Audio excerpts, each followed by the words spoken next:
Hello everyone! Welcome to Underdog Tarot.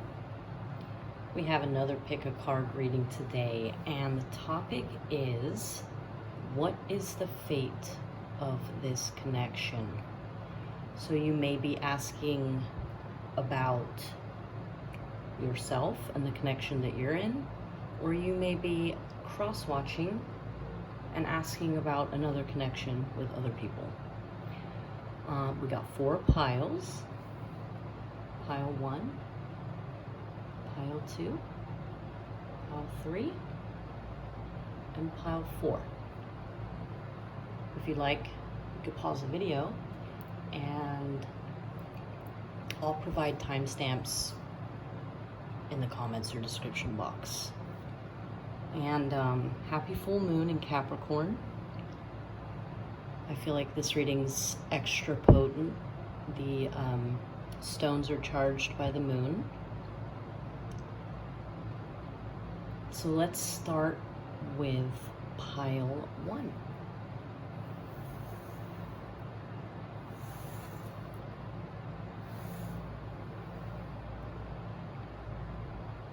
Pile 1, you chose this stone.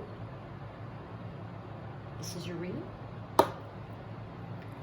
And pile 1, you're asking, what is the fate of this connection? What is the fate of this connection? What is the fate of this connection? We have oracle cards as well. All right. Pile 1. What is the fate of the connection you're asking about?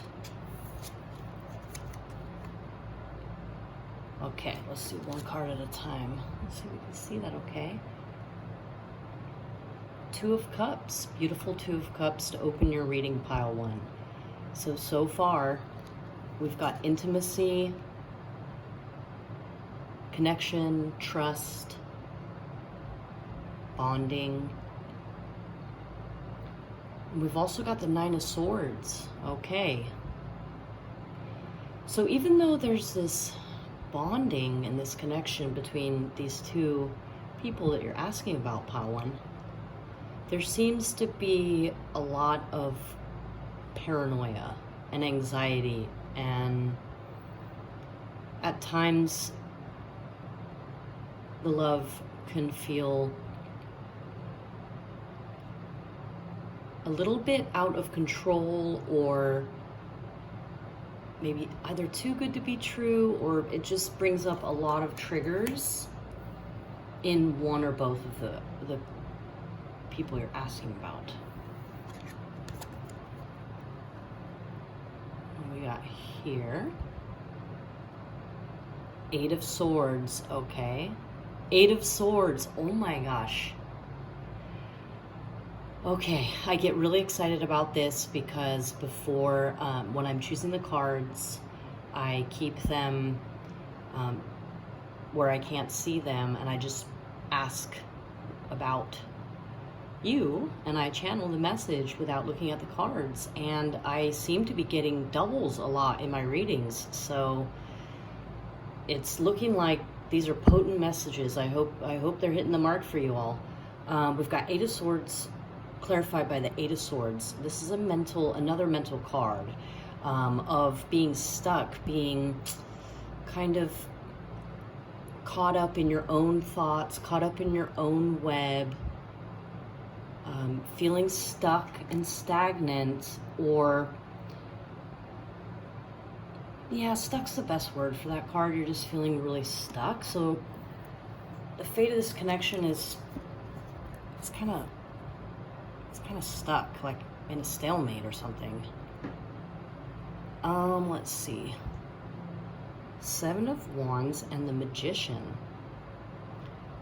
So there is defensiveness. There's also protecting what the relationship has developed into, protecting the passion, protecting each other maybe from outside influences.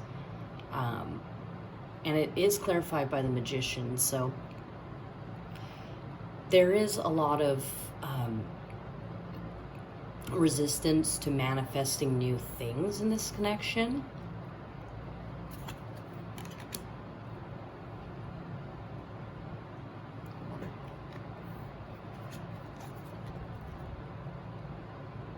Okay, pile one. We have the Two of Wands and the Seven of Swords. The Two of Wands can speak of a partnership, but then we have the Seven of Swords talking about deception. So this partnership is really based on deception.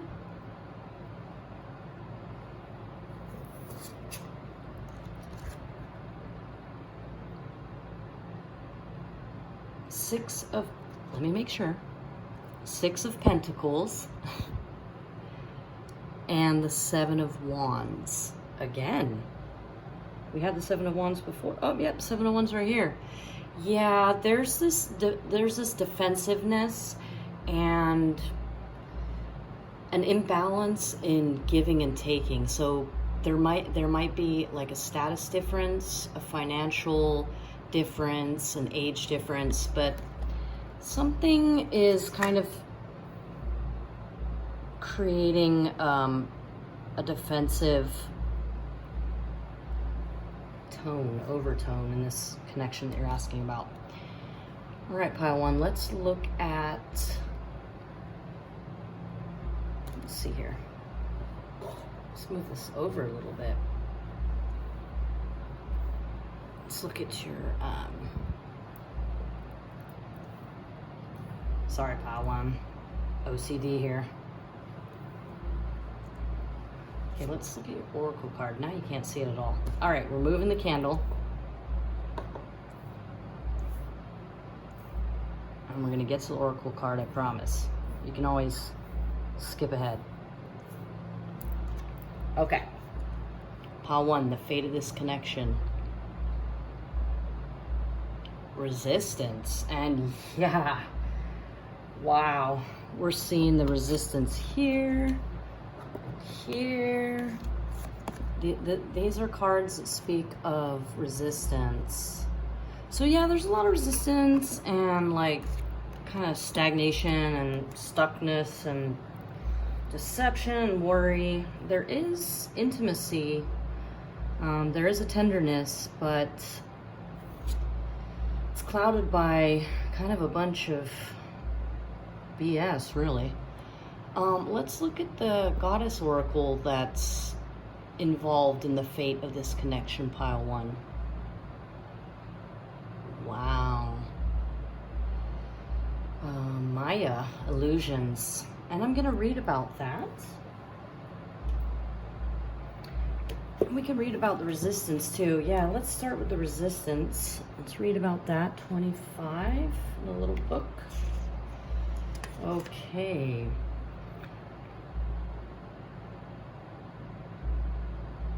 There are two kinds of resistance. The first type we encounter when we keep getting obstacles placed in our way and our way is blocked. For example, we try to get a particular job in a particular field, but no matter what we do, it doesn't happen. The external or the overt resistance.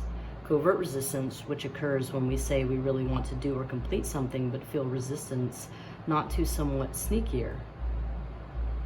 I'm sorry. Is somewhat sneakier. All forms of procrastination fit in here, writer's block being a classic example. When we want to do something but we get distracted and don't do it, or we just don't seem like we can engage enough, that is covert resistance. Okay, it goes on and on here. I wasn't going to read from it, and probably that's why.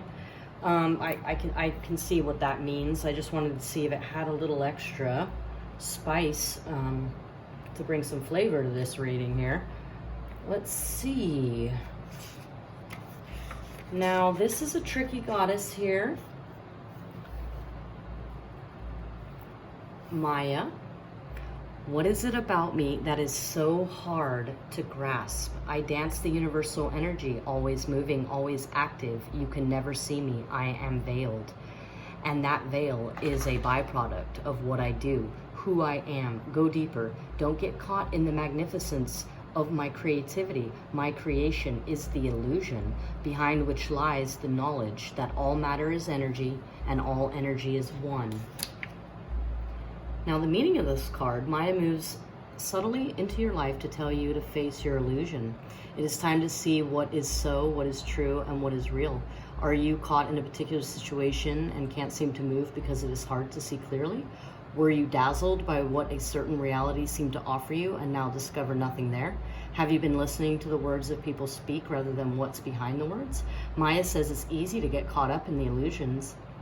Wholeness is nurtured when you accept where you are and forgive yourself, become aware of the illusion, and consciously lift the veils to experience the reality. Seeing the reality behind the illusion is what brings you power. So yeah, I don't know who or what you're asking about, but this connection is not, the fate of it is not looking so hot. And yeah, I'll leave it on that note for you, pile 1. I hope that gave you clarity. And we'll move on to pile 2.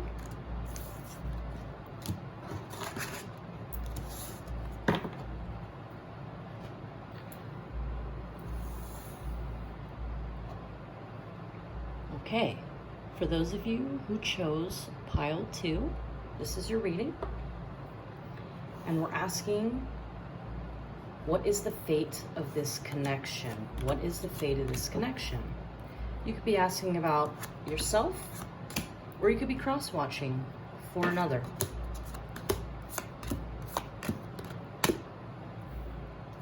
Let's see. Pile 2. What is the fate of this connection? Okay.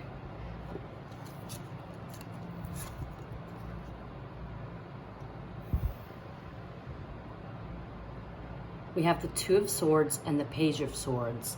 So right off the bat, there's a lot of indecision, excuse me, indecision in this connection that you're asking about, pile 2. And there's a little bit of like spying and gathering information on each other. That seems to be a theme in the fate of this connection. Let's see here. So we have the Ten of Swords and the Queen of Wands. So ending, there's like, let's see, the magnetism between the two individuals you're asking about seems to be coming to a painful ending. I think that they were initially magnetized to each other, but it's turning out to be a painful ending. And we have the Hierophant and the Devil. So I guess what's going on here, pile 2, is that the faith in this connection is rooted in the devil. So it's rooted in addiction and indulgence, trickery.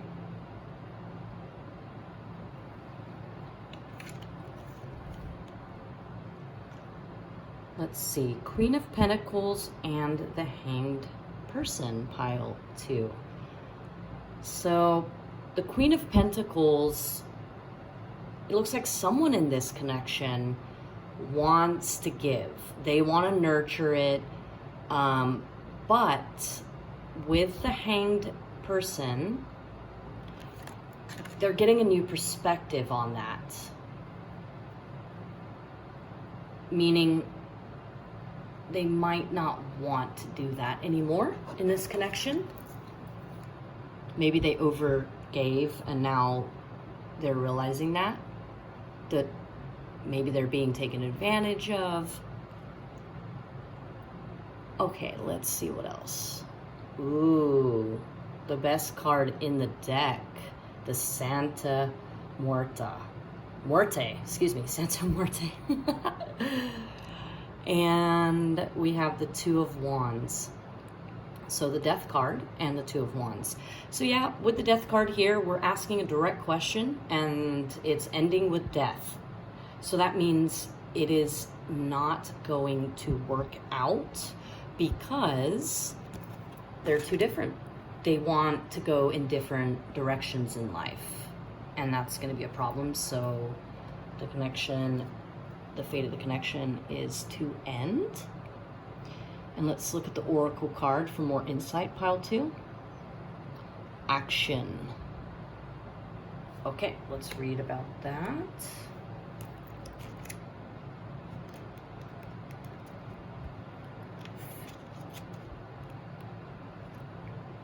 The time has come to take action. Let go of your paralysis. Let go of your burden step by step. Okay, let's see. This moon phase encourages us to embrace action. Action is part of our humanity. We are not made to hide and refuse to blossom. Okay, well, that's more of a message to someone in that connection, or to both of the people in the connection, that it's time to take action in their own life and be the stars in their own life separately. Let's look at what goddess is involved in the fate of the connection of pile 2. Okay, Minerva, beautiful Minerva, is here to highlight our beliefs. Now, sometimes people get together and they don't last because their beliefs are fundamentally different at the core. Now, Minerva says, I am what I think. My life is shaped and formed by what I tell myself. Who I am in the world is who I think I am. What I have in the world is what I think I can have. The contents of my mind are what I choose. I discard, cut out, drop that which doesn't contribute. What others believe about me is their story. It tells more about what they think than who I am. In my journey, I make sure that what I carry is of my own careful choosing and serves me well. The meaning of the card, Minerva, has come to tell you it is time to examine your beliefs and change them if they do not nurture your wholeness. How are old, outworn, unhealthy thoughts undermining your life, your energy, your happiness? Do you believe what other people think and or say about you? Are you still running the tape of negative messages your parents or caregivers gave you when you were a child? Do you believe the worst about yourself or the best?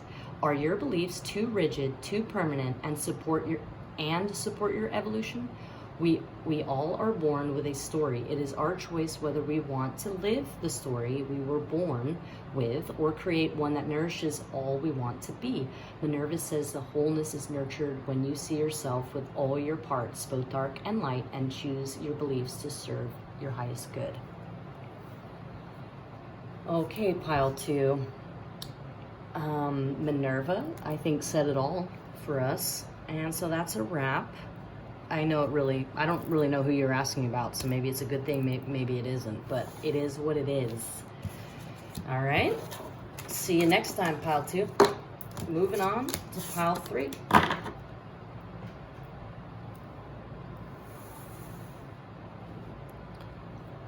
Hi, pile 3. If you chose this stone, it's your reading, and we are asking, what is the fate of this connection? You could be asking for yourself or for someone else. You could be cross-watching for someone else. But either way, we're asking, what is the fate of this connection? Alrighty. Okay. What do we got here? We've got the World and the Nine of Pentacles. So the World is a good card. It's the end of the tarot. So it's completing a cycle, completing the whole journey of the Fool. And it's synthesizing all those lessons and finding your place in this world. So, and it's got Nine of Pentacles. So it's, I don't know. We'll see what the other cards have to say about the fate of it. But the Nine of Pentacles is definitely a singles card. And the World is a completion card. So let's see. We have the Four of Pentacles and the Two of Swords. So there is withholding. It could be withholding of time, energy, or resources. And there's also indecision in this connection. Not a good sign here, pile 3. Let's see what else. Okay, we do have the Ace of Wands and Justice. So there's a lot of passion in this connection, and there is some kind of justice being served up here. This is kind of a cliffhanger. Let's keep going. Okay, pile 3. We've got the Wheel of Fortune and the Queen of Swords. Okay, so the wheel is turning in this connection. There's like a lot going on in this connection. Sometimes there's highs and lows, and this is created like defensiveness and boundaries and maybe a little coldness. Let's see. And we have the Chariot, but then we have the Five of Swords. So right at the end, right at the buzzer, I would have to say that the fate of this connection is not so good. The Chariot is about controlling your own life, taking your own life into your hands and moving forward with determination and strength. And then you have the Five of Swords, which is not a good card. It's a petty card. It's a card of conflict and arguing. So yeah, pile 3, it's not looking so good. Let's see what the Oracle has to say. Growth. Well, there's growth in this connection.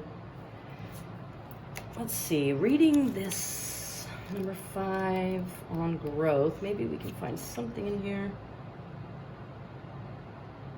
Reject stagnancy to get unstuck. Take action. The choice to grow should be made. Expect growing pains when making huge changes in your life.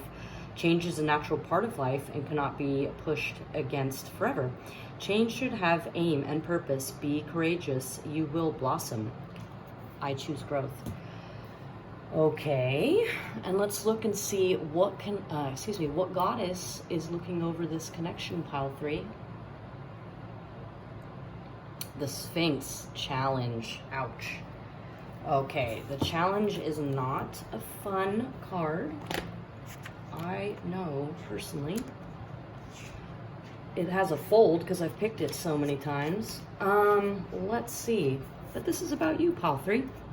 Sphinx challenge. If I ask the question that provokes, will you stretch to find the answer? Will you take up the gauntlet flung boldly and defiantly answer the call? Will you meet my challenge with tingling in your blood, with your hair blowing electric in the wind, with all your being, knowing that every challenge is an opportunity, every challenge presents a gift, every challenge is there to serve you, or not? It's your choice. Wow. Yeah, so pile 3, I'm thinking that the connection you're asking about, the fate of it is not looking good. There's lots of challenges. It looks like there will be growth once there's like a completion here in the relationship. So once it completes itself and they become single again, there's going to be growth and they will overcome the challenge. All right, pile 3, let's move on to pile 4 now. Thanks for playing. Okay, last but definitely not least, pile 4, if you chose this, it's your reading. Let's look at the tarot. So we're asking, what is the fate of this connection that you're asking about, pile 4? What is the fate of this connection that you're asking about, pile 4? What is the fate of this connection that you're asking about. The fate, the fate, the fate. Do, do, do.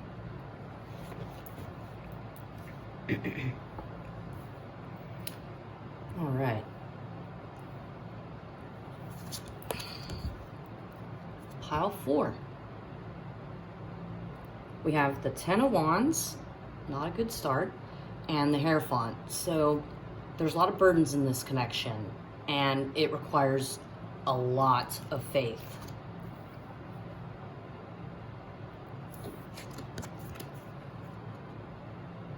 You do have the Ace of Cups and the 3 of Pentacles, so there is unconditional love in this connection, and there is cooperation. So there's teamwork, which is very important.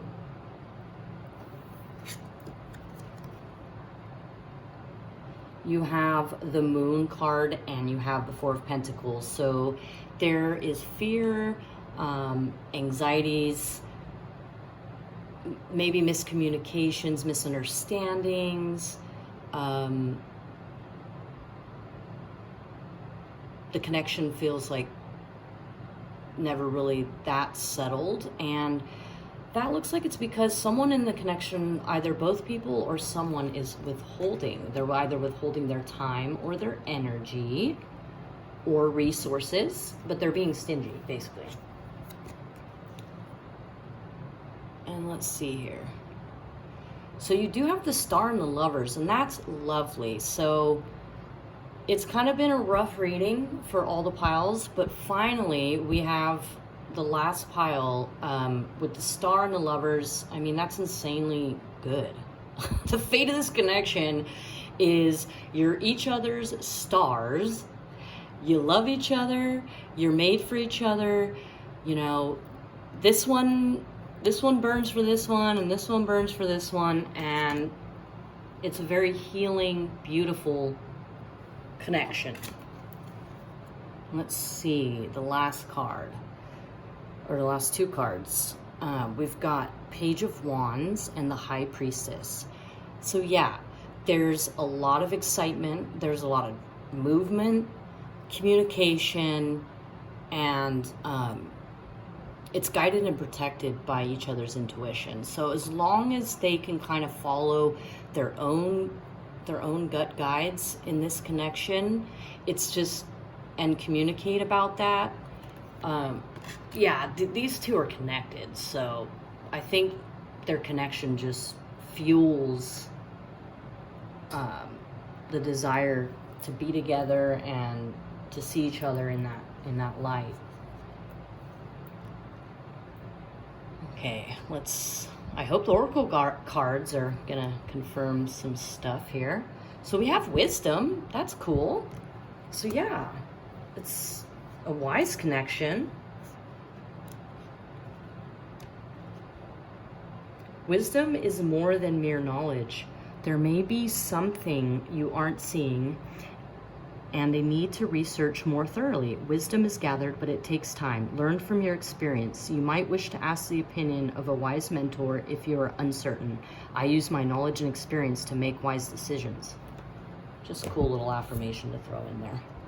But yeah, let's check out and see. I'm excited. I don't know who this is. I don't know what beautiful goddess is lurking behind this. But let's see, because so far so good. Phew. Okay, so this one's lovely. Let's read about Hestia, Hearth and Home. Okay.